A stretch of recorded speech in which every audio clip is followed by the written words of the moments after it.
Hello students, welcome to Switch to Math. I am Suru Sharma. Today we are going to start chapter number 2nd of class 9th, Polynomial. Very interesting chapter. और इस chapter का सबसे अच्छी बात यह है कि आपको 10th क्लास में सेम चैप्टर आएगा और जो आप यहाँ पढ़ के जाओगे इसे जस्ट थोड़ा सा एक्सटेंड कर दोगे तो वो चैप्टर नंबर क्या हो जाएगा 10। और मैंने चैप्टर नंबर 10 की भी 2.1 है या फिर उसका इंट्रोडक्शन पार्ट ऑफ बनाया है, ऊपर आई बॉक्स में आप देख सकते हैं वहां से। ठीक है, so let's start our chapter. So let's start. So polynomial very interesting. देखो इसका अगर मैं ब्रेक करता हूं ना वर्ड्स को, इसको अगर मैं ब्रेक करूं तो पोली मीन्स होता है यहाँ पर मैनी। क्या होता है? मैनी। ठीक है। नोमियल्स मीन्स का मतलब होता है टर्म्स। क्या होता है? टर्म्स। पता है आपको ये चीजें कहाँ से जनरेट होती है? ये आप क्लास 6 से ही जनरेट कर लेते हो। इसके अंदर जो है टर्म्स आप बात करते हो तो देखो आप टर्म्स की क्या बात करते हो? आप 6th क्लास में अलजेब्रिक एक्सप्रेशन, 7th में फिर से अलजेब्रिक एक्सप्रेशन, 8th क्लास में आप क्या करते हो? अलजेब्रिक एक्सप्रेशन चैप्टर नंबर 9 और फिर फैक्टराइजेशन भी करते हो आप। ठीक है, चैप्टर नंबर 14। फिर क्लास 9th में आप अभी जैसे अभी करेंगे पोलिनोमियल चैप्टर नंबर 2 और फिर क्लास 10 में पोलिनोमियल। यानी देखो एक पूरा जो है पैटर्न है 6 to 10th में पोलिनोमियल को समझाने का आपको। ठीक है, तो मैं अभी स्टार्टिंग से स्टार्ट करूंगा। ठीक है, सो पोलिनोमियल है क्या है? Many terms. अभी टर्म्स क्या है? टर्म्स को जान लेते हैं। टर्म्स जो होती है ना वो दो तरीके से बनी हुई। टर्म्स कैसे बनी? टर्म किससे मिलकर बनती है? टर्म बनती है वेरिएबल से प्लस कांस्टेंट से। वेरिएबल और कांस्टेंट से मिलकर ये बनी होती है हमारी।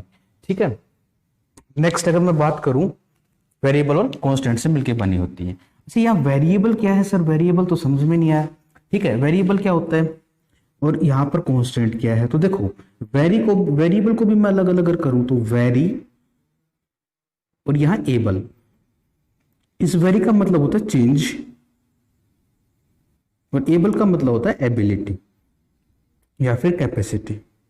ठीक है, चेंज किसकी क्या क्या चेंज होगी? देखो आपने क्या देखा होगा, x की वैल्यू कभी 1 आ रही है, x की वैल्यू कभी 2 आ रही है, x की वैल्यू कभी -3 है। जरूर नहीं x है, y भी हो सकता है, वो a भी हो सकता है, b भी हो सकता है, c भी हो सकता है, कुछ भी हो सकता है। यहाँ से कोई भी एक ऐसा अल्फाबेट जिसकी वैल्यूज हम देखते हैं क्वेश्चंस के अंदर कंटिन्यूअसली चेंज होती है। आपने किया भी है, x की वैल्यू फाइंड करना। क्लास जो 8 था उसमें लीनियर इक्वेशन 1 वेरिएबल आपने बड़े अच्छे से किया है। उसके अंदर हम वैल्यू निकालते हैं, x की अलग अलग वैल्यूज निकलती है। तो क्या हो रहा है? x की जो वैल्यूज हैं बार बार चेंज होकर आ रही हैं। इसका मतलब x क्या है? स्टेबल नहीं है। It means it is a variable. ये वेरिएबल है। सो इस मींस कैपिटल ABCD से लेकर स्मॉल ABCD तक जो हैं सभी जो हैं वो क्या है? हमारे पास कांस्टेंट है। बस क्या है क्वेश्चन में अगर वो कहता है कि ABC आर कांस्टेंट तो हम मानने हैं, नहीं बाकी सभी क्या रहेंगे? वेरिएबल्स रहेंगे। कांस्टेंट क्या क्या होते हैं? देखो जितने भी नंबर्स हैं, क्या है? जितने भी नंबर्स हैं, न्यूमेरिक नंबर्स जितने भी, जैसे 2 है, मान लो आप 2 मान के चलो एक बार। जो 2 नंबर है, जो 2 है वो आप कभी भी कहीं पे पढ़ लेना। ठीक है, वो हमेशा क्या रहेगा? 2। किसी क्वेश्चन में पढ़ लेना, किसी सब्जेक्ट में पढ़ लेना, 2 की वैल्यू हमेशा क्या रहेगी? 2 ही रहेगी। Means quantity 2। लेकिन इसकी वैल्यू क्या हो सकती है? May be change. अगर इसकी वैल्यू चेंज होती है तो क्या कहलाएगा? वेरिएबल। और इसकी वैल्यू चेंज नहीं होती तो क्या बोलेंगे? कांस्टेंट्स। जैसे नंबर्स हो गए सारे 2, 3, -1/4 जितने भी नंबर्स है सभी क्या हो गई है मेरे पास? कांस्टेंट्स हो गए। कई बार क्या होता है किसी जो है ना पर्टिकुलर अल्फाबेट को भी हम कर देते हैं। जैसे मान लो कोई पर्टिकुलर साइन, जैसे पाई है, पाई की वैल्यू क्या होती है? 22/7। ठीक है, हमेशा इसकी वैल्यू कितनी रहती है? 22/7। तो इसकी वैल्यू चेंज तो नहीं हो रही ना। अगर चेंज नहीं हो रही तो क्या कहलाएगा? ये कांस्टेंट है। समझ में आ गई ना बात कि वेरिएबल और कांस्टेंट क्या होते हैं? अभी इन्हीं वेरिएबल और कांस्टेंट को हम मिलाकर कुछ एक ऐसी चीज बनाते हैं। जैसे मान लेते हैं 2 हो गया, ठीक है, मल्टीप्लाई कर दिया किससे? किसी वेरिएबल से, यानी x से मल्टीप्लाई करते हैं तो सीधा साइन नहीं लगाते, सीधा लिख देते हैं। तो ये क्या बन गई? एक टर्म बन गई। क्या बन गई? टर्म बन गई। समझ में आ गया होगा ना।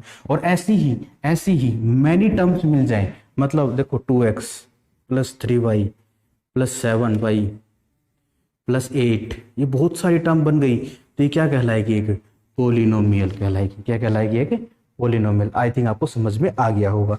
तो अगर सिंपली, अच्छा ये जरूरी नहीं है भाई ये जैसे ये है y है, ये स्क्वायर भी हो सकता है, जैसे मान लो 2x की स्क्वायर 3x प्लस 4, इन दोनों में फर्क क्या है वो जानते हैं अभी हम। ठीक है, आप ध्यान से देखो इसके अंदर कितने वेरिएबल यूज हो रहे हैं। आप कहोगे सर 3, 1 2 3, नहीं, देखो x एक वेरिएबल है मान गया, दूसरा वेरिएबल कौन है y, तो ये भी सेम ही है। तो कितने वेरिएबल यूज हो रहे हैं इसमें, 2। इसमें कितने वेरिएबल यूज हो रहे हैं बताओ, एक तो x और एक है, बोलो सर स्क्वायर है, स्क्वायर से कोई फर्क नहीं पड़ता, है तो x ही। ठीक है, तो कितने वेरिएबल हैं, ये एक x है। तो क्या है इसमें वेरिएबल कितने यूज हो रहे हैं, एक ही यूज हो रहा है, और है क्या, polynomial. So polynomial with a variable x, तो क्या लिखूंगा मैं इसको, px इक्वल टू दिस। समझ में आ रहा होगा ना, बहुत बढ़िया बहुत बढ़िया। नहीं आ रहा कोई बात नहीं, एक बार फिर से देख लो कि polynomial with a variable x, ये इक्वेशन लिखी गई, इसकी इक्वेशन कैसे लिखता हूं मैं, देखना। Polynomial with a variable x और y, 2 है ना, तो 2 का लिखूंगा, तो कितना आएगा 2x प्लस, इसको प्लस कर लेते हैं 10y प्लस 8, 2 वेरिएबल का हो गया ना, हो गया ना, बिल्कुल बहुत बढ़िया। ये है हमारे पास, ये क्या था हमारे पास पोलिनोमियल की थोड़ी सी इंट्रोडक्शन पार्ट। अब हम करने जा रहे हैं आगे कि टर्म्स के हिसाब से इनके नेमिंग करेंगे पोलिनोमियल की। ठीक है, फिर ये जो वेरिएबल की जो ऊपर पावर आ रही है इनके हिसाब से इनकी अलग अलग नेमिंग करेंगे। सो कैसे करेंगे, सो लेट्स स्टार्ट। देखो हम अभी चार्जेस पढ़ेंगे। जनरल फॉर्म क्या होती है, नेम ऑफ टर्म्स, यानी टर्म के हिसाब से नाम क्या होगा, फिर डिग्री के हिसाब से नाम क्या होगा, डिग्री क्या होती है यहाँ पर, कोफिशिएंट्स क्या होंगे, ये कोफिशिएंट का पार्ट इसी में हो जाएगा। ठीक है, तो ये हम ये 4 थिंग्स हमें पढ़ने जा रहे हैं। So let's start. तो देखो पहले लिखते हैं हम जनरल फॉर्म, लेकिन उससे पहले भी हम एक बात कर रहे थे, सुनो। 2 मल्टीप्लाई एक्स, मैंने पूछा कितनी टर्म है, आप बोलोगे सर एक टर्म है। कई बच्चे बोलेंगे नहीं सर 2 है, 2 अलग है एक्स अलग, नहीं। ध्यान से रखना, जब भी कांस्टेंट और वेरिएबल, मैंने समझा दिया ना क्या होता है कांस्टेंट और वेरिएबल, ये कौन है कांस्टेंट, ये क्या है वेरिएबल। जब भी दोनों मल्टीप्लाई या फिर डिवीजन में होंगे, किस में होंगे, मल्टीप्लाई या डिवीजन में हो, तो एक ही टर्म कहलाएंगे वो, एक टर्म। जैसे एग्जांपल है 3 मल्टीप्लाई एक्स, तो कितना आ गया 3x आ गया, तो ये क्या है 1 टर्म। ठीक है, अगर मैं इसको डिवाइड कर देता हूँ x बाय 3, तो भी क्या क्या कहलाएगी 1 टर्म। यानी मल्टीप्लाई और डिवीजन में जब भी ये रहेंगे तो एक ही टर्म की तरह बिहेव करेंगे। समझ में आ गया वो इतना। तो सर अलग अलग टर्म कौन करेंगे, प्लस और माइनस। प्लस यानी एड एंड सब्ट्रैक्शन क्या करेगा, किसी भी टर्म्स को अलग करेगा। जैसे एग्जांपल है 3x प्लस 4y, तो दोनों क्या हो गई, अलग अलग टर्म हो गई। ये अलग टर्म है और ये अलग टर्म है। ऐसे ही अगर 3x square minus 4x plus 1 ये है, तो कितनी टर्म हो गई, देखो 1 2 3, आपको बाकी सब नहीं देखना है। समझ में आ रहा होगा ना, बहुत बढ़िया। तो अब आगे चलते हैं। ठीक है, अब बात करते हैं जनरल फॉर्म की। अब देखो आप एक बात हमेशा ध्यान रखना, सबसे पहले कोई भी इक्वेशन होती है ना, कोई भी इक्वेशन अगर मैं लिखता हूँ पोलिनोमियल, देखो कहीं पे आपको ये लिखा मिल जाए ना, तो समझ लेना कि आगे जो आने वाली जो क्या है पोलिनोमियल है, उसमें एक ही वेरिएबल होगा, कौन होगा, एक्स होगा। ये हो सकता है उसकी पावर बढ़ सकती है, 3 भी हो सकती है, 4 भी हो सकती है, 5 भी हो सकती है। तो हम उसी में बात करने वाले हैं। तो देखो p x equals to 3x square plus 4x plus 2। अब ध्यान से देखो, आप एक चीज नोटिस करना, यहां पावर 2, यहां पावर कुछ नहीं है तो 1 लगाएंगे, और यहां है ही नहीं तो x की पावर 0। आपने एक्सपोनेंट एंड पावर में पढ़ा था क्लास 8 में कि किसी की पावर भी अगर 0 होती है तो क्या बन जाता है, 1 बन जाता है। ठीक है, तो अगर इसको मैं क्या लिख दूं, 1 लिख दूं, यानी मल्टीप्लाई में तो है ही साथ पे 1 लिख दिया, तो 2 1 जा कितना हो गया, 2 हो गया। इसका मतलब क्या हुआ, ये इक्वेशन को मैं लिख सकता हूँ, कैसे लिख सकता हूँ, 2 1 एंड 0। समझ में आ गया हुआ। ऐसे ही अगर मैं पावर क्या लिखूं, 3 लिखूं, तो कैसे आएगा, 3 2 1, कैसे लिखता हूं, लिख देता हूं 3 x की पावर 3 2 x की पावर मान लो 2, देन 4 x की पावर 1 प्लस 7 x की पावर 0। यहाँ मैं लगा देता हूँ, चलो समझने के लिए। ठीक है, ये हो गया, समझ में आ गया आपको इतनी बात। तो ये क्या है, जर्नल काम है पोलिनोमियल की, लेकिन ये किस में चल रहा है अभी, 1 वेरिएबल में, और हमें करना भी इसी पे ही काम है, 1 वेरिएबल पे। ठीक है, सो याद रखना इस चीज को। अगर मैं 2 वेरिएबल के लिखता हूं तो कैसे लिखूंगा, एक्स वाई, सो 3x की पावर 2, 4x की पावर 4x प्लस 7y की पावर 2 प्लस 7y प्लस कुछ भी लगा लो 6y प्लस 4, ये देखो क्या हुआ, पावर 2 1 2 1, दोनों वेरिएबल की लेनी पड़ेगी ना हमको, दोनों की क्या के लिए ये बन गए। ठीक है, याद रखना किस तरीके से आ रही है फॉर्म, पावर डिक्रीजिंग ऑर्डर में जा रहा है। अगर इसी को मैं किस फॉर्म में लिखता हूँ, जनरल फॉर्म को, देखो इसका साथ साथ नाम भी चलता रहेगा इनका। ठीक है, तो ध्यान से देखना, अगर मैं इसी की बात करता हूं तो इसके अंदर सबसे पहले बात कर लेते हैं कोफिशिएंट्स की। कोफिशिएंट्स क्या होते हैं तो देखना, एक जनरल फॉर्म में भी आ रहा हूँ धीरे धीरे, क्या ये साथ साथ कवर हो जाएंगे। 3x की पावर 2 4x की पावर 1 प्लस 2। अब ध्यान से देखना कोफिशिएंट क्या होता है। मैं कहता हूं कि एक्स स्क्वायर के साथ में कौन है, साथ में मतलब मल्टीप्लाई या फिर डिवाइड, समझ में आ गया ना, साथ में मतलब मल्टीप्लाई या डिवाइड में। तो एक्स स्क्वायर के साथ में कौन, आप बोलोगे सर 3, सो 3 से क्या हो गया एक्स स्क्वायर का कोफिशिएंट। मैं पूछता हूँ यहाँ पर भाई एक्स का कोफिशिएंट क्या है, बोलोगे सर 4 है, बिल्कुल सही है, एक्स के साथ में कौन है 4 है, दिस इज द कोफिशिएंट। समझ में आ गया कौन, ये पता है ये आप एक्सरसाइज में अब जो 2.1 एक्सरसाइज करेंगे ना, उसमें यही पूछा जा रहा है कि डिग्री बताओ, कोफिशिएंट्स बताओ, टर्म्स के नाम के टर्म के हिसाब से नाम बताओ, तो सब उसी पे ही आधारित है, पूरा उसी पे चल रहा है। ठीक है, सो नेक्स्ट करते हैं अभी हम, तो ये हो गया कोफिशिएंट्स के बारे में कि किसी का, और अगर सिंपल भाषा में मैं बोल दूं तो उसका पड़ोसी। ठीक है, ये इसका पड़ोसी, बात करते हैं नेक्स्ट। अब आता कोफिशिएंट हो गया, इसकी डिग्री क्या है, ये बात हो गई। अब डिग्री क्या है इसकी, डिग्री बताना है मेरे को। तो डिग्री क्या होगी इसकी, यहां पर वेरिएबल की हाईएस्ट पावर, वेरिएबल कौन है x, इसकी हाईएस्ट पावर कौन है 2, तो इस इक्वेशन की डिग्री कितनी हो जाएगी, what is the degree of this equation is 2। Suppose मैं लिखता हूं px इक्वल्स टू 4x की पावर 3 प्लस 3x की पावर 2 प्लस 2x प्लस 1। मैं कहता हूं what is the degree of this polynomial, so variable is x and the highest power of the variable means x is 3, so what is the degree, 3 is the degree। 1 marks में पक्का आता है question, ध्यान से कर लेना बच्चा। ठीक है, 1 मार्क्स में पूछ लेते हैं इस चीज को। सो ये हो गया डिग्री भाई, तो डिग्री आपको समझ में आ गई, ये डिग्री समझ में आ गई क्या होती है। अभी नेमिंग भी करेंगे हम, ध्यान से रखना। तो देखो अब क्या है, अब बात करता हूँ टर्म्स के हिसाब से इसका नेमिंग की बात करते हैं। ठीक है, टर्म्स के हिसाब से नेमिंग की बात करते हैं। सो कैसे करोगे, इसमें टर्म्स गिनो कितनी है, 1 2 3 टर्म्स है ना, तो क्या लिखोगे आप इसको, ट्राइनोमियल, क्या लिखोगे ट्राइनोमियल, ट्राइनोमियल, ट्राई मतलब 3, नोमियल मीन्स टर्म, इसमें 3 टर्म्स हो, क्या बोलते हैं, ट्राई मीन्स 3, नोमियल मीन्स टर्म, जिसमें 3 टर्म्स हो क्या बोल देंगे हम पोलिनोमियल, जिसमें 2 टर्म्स हो क्या बोलोगे बाइनोमियल, बाइनोमियल क्या होता है, बाई मीन्स 2, नोमियल मीन्स टर्म। समझ में आ रहा है ना, बहुत इंटरेस्टिंग है, देखना भी आप। इसमें एक ही टर्म हो मोनोमियल, क्या कहलाएंगे मोनोमियल, मोनो मतलब 1, नोमियल मीन्स टर्म। समझ में आ गया हुआ ना, 1 टर्म। इससे आगे 4 टर्म हो तो, 5 टर्म हो तो, 6 टर्म हो तो, मैनी टर्म्स आ गया, और मैनी टर्म क्या बोलते हैं पॉलिनोमियल, जो हमारे चैप्टर का नाम है। समझ में आ रही है ना बात, बहुत बढ़िया। अब देखना नेक्स्ट, अभी क्या चलेंगे हम, नेक्स्ट करते हैं, नेक्स्ट करते हैं हमें।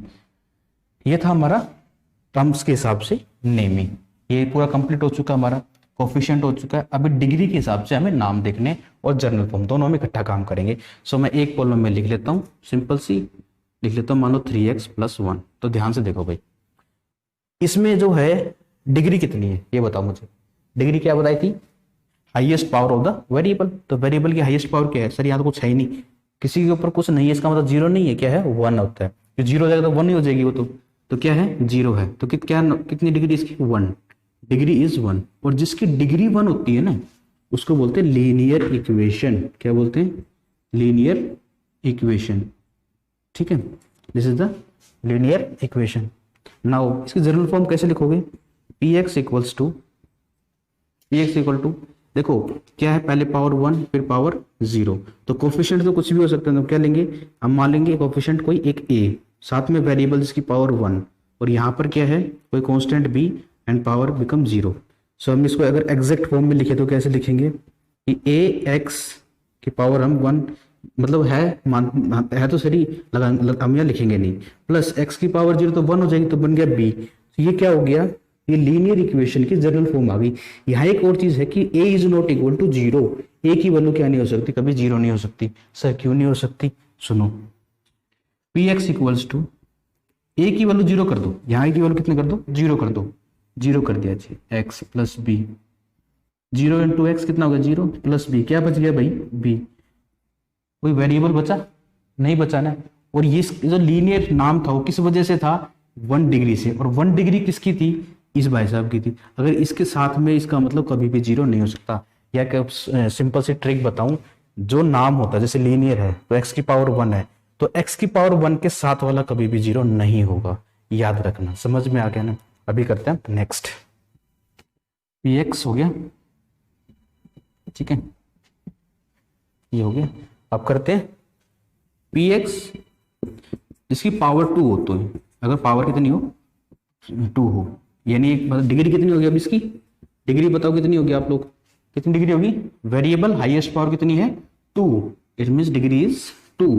जिसकी डिग्री 2 होती है उसको क्या बोलते हैं, क्वाड्रेटिक इक्वेशन। पक्का कर लेना एक नंबर में, क्वाड्रेटिक इक्वेशन याद कर लेना इनको अच्छे से, ठीक है, समझ लेना। क्वाड्रेटिक जिसकी 2 क्या होती है, डिग्री होती है, उसको क्या बोलेंगे क्वाड्रेटिक इक्वेशन। जनरल फॉर्म कैसे लिखोगे, कैसे बताएं, p ऑफ x